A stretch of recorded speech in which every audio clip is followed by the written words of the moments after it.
Hey, I'm Hayden Paddon, speaking from our Paddon Rally Sport base here in Central Otago, New Zealand. And I thought we'd take this time to cover off a few of the basics about rally car setup. And first disclaimer is, of course, there's no two setups the same, and there's not necessarily a right or wrong. It does come down to the driver and the car. But hopefully some of this information might be of some use to you. We're going to use our AP4 rally car here as a reference point.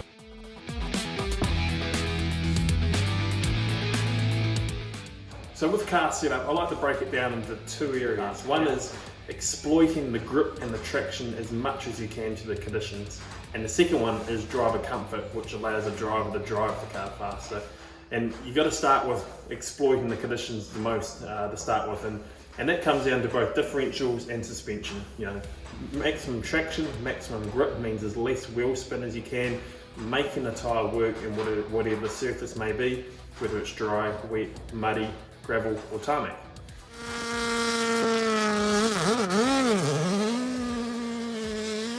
So firstly, on the differential side, basically the more locked you are, the more traction you're going to get.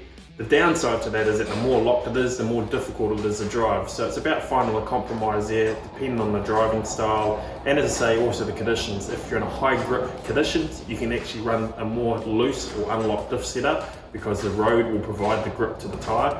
Or if it's vice versa, when you're in slippery conditions and you need to create more grip from the car, that's when you need to go to a more locked diff situation.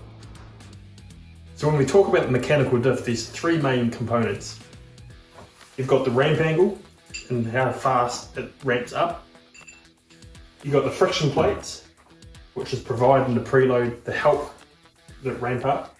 And of course you've got the preload and the diff. First and foremost, and the most important part for me, is the ramp angle. Obviously every car, every manufacturer has got different specifications and different ramp options. But basically you want to be able to ramp up aggressively on the throttle, so you want a steep ramp angle for it to ramp up quicker, and on the braking and to help with that turn in, a shallower angle to allow it to be a little bit more free, a little bit more open. On top of that, you then have the friction plates, and what order you run the friction plates also dictates how much pressure is put up against onto that ramp. In our case, we'll run more friction plates in the front to provide a more aggressive diff, and less friction plates in the rear diff to allow it to be a little bit more free, a little bit more open.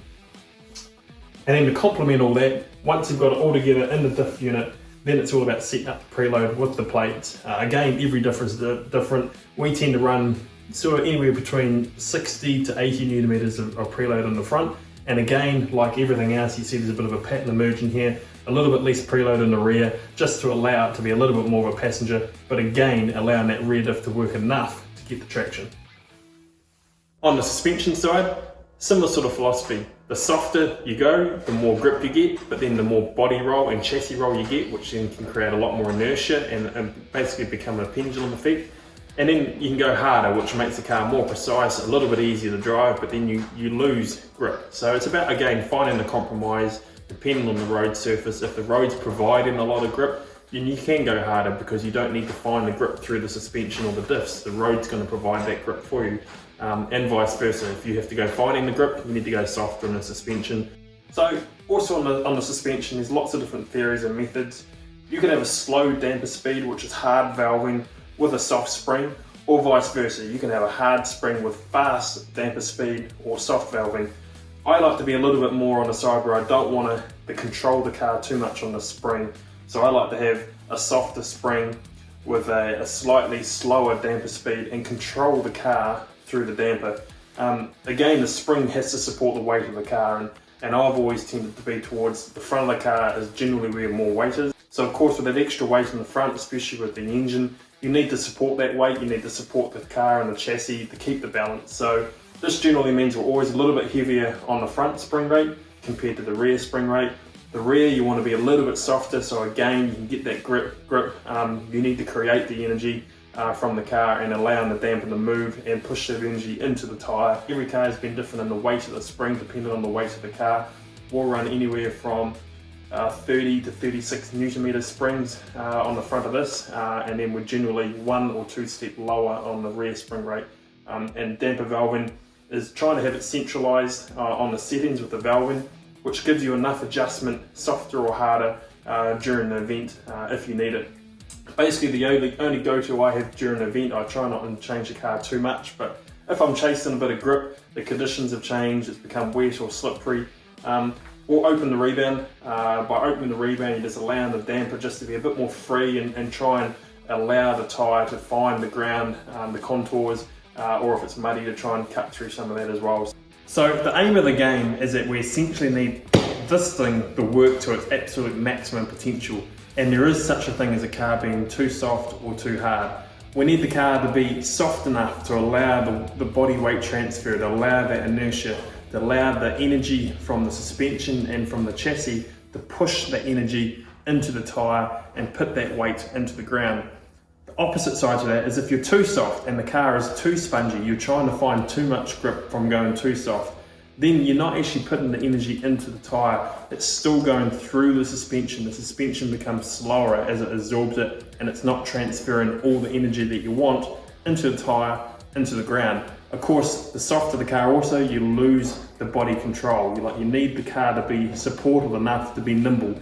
You don't want it to be falling over, which in a longer wheelbase car particularly will create the pendulum effect.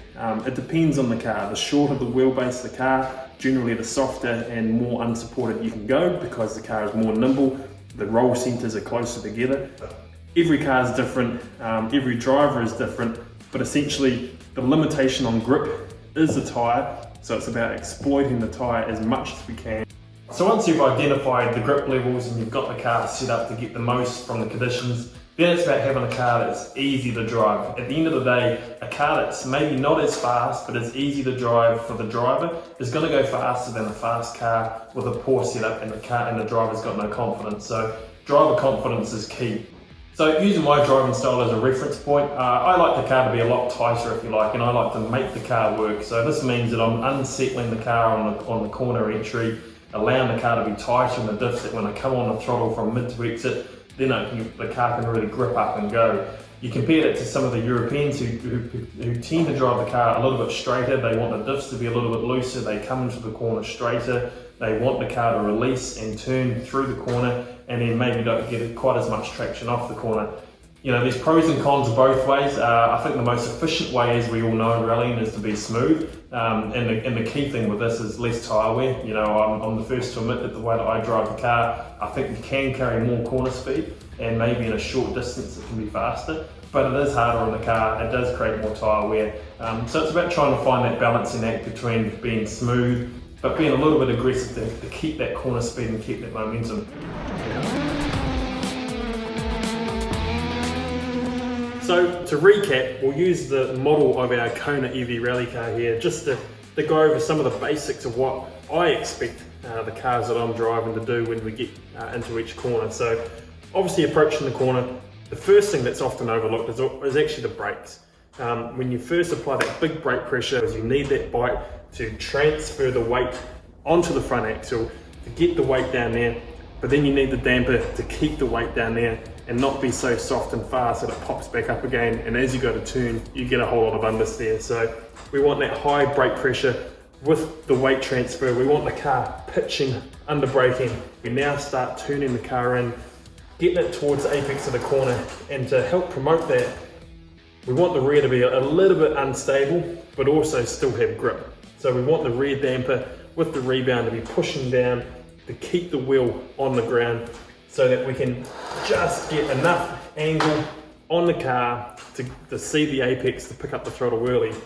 Now, you want the rear of the car to still be stable, so to do that, you need your braking ramp on the rear diff to still have a bit of bite. You don't want the rear braking ramp to be fully open, because then the car will literally want to spin on itself. On the front, you can have the front brake diff quite open. That'll allow you to turn it in. Where the compromise comes is if you go with too much drive on the braking side of your rear diff and you're quite open on the front, it can push the car. So again, it's about trying to find that balance. Same thing with the roll bars. At this point here, I don't want the rear of the car tipping over, because that will create a pendulum effect which will promote the car to slide more. We don't want that. We want the car to get to a point, corner entry, where it gets to a point, it holds on the suspension, it uses the tyre grip. I've got the front of the car pointing where I want to go, and I can pick up the throttle as early as I possibly can. So once I've seen the apex of the corner, I'm on the throttle, I've got the front of the car pointing at the exit of the corner. Essentially, where the time in rallying is coming in off the corner straight. If you come off the corner sideways, great fun, I love it, the spectators love it, but the energy of the car is not going forward. The energy of the car is going diagonally, which is lost speed, lost momentum, and essentially lost time. So you want to be doing the sliding on the entry, the mid of the corner, and by the time you get to the exit of the corner, you need the car well enough set up in the diffs to be able to get the traction, drive straight off the corner, build the speed as early as you possibly can, and that'll create tenths of a second gain at the end of that straight. So it's about everything working in combination with each other, from the differentials to the suspension to the roll bars to the geometry of the car. On the geometry of the car side, I try and keep it quite neutral. If you're having to run a lot of toe in, a lot of toe out, you generally find your masking a problem. So in these cars nowadays, we run it pretty square, zero, maybe a little bit of toe in on the rear just to help stabilize it. Trying to minimize bump steer, and camber is really dictated by the tyre that you're running, and how much camber that tyre can handle. Again, the roads, the conditions, and all sorts. So the geometry of the car, we tend to not touch too much.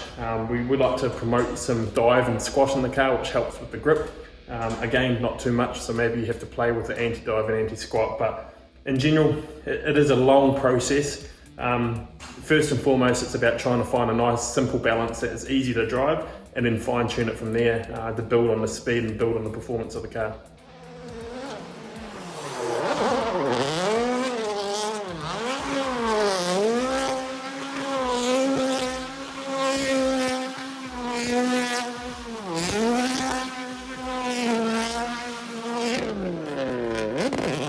So I hope that helped a little bit and explained a little bit more about what some of the things we are looking for in a car setup.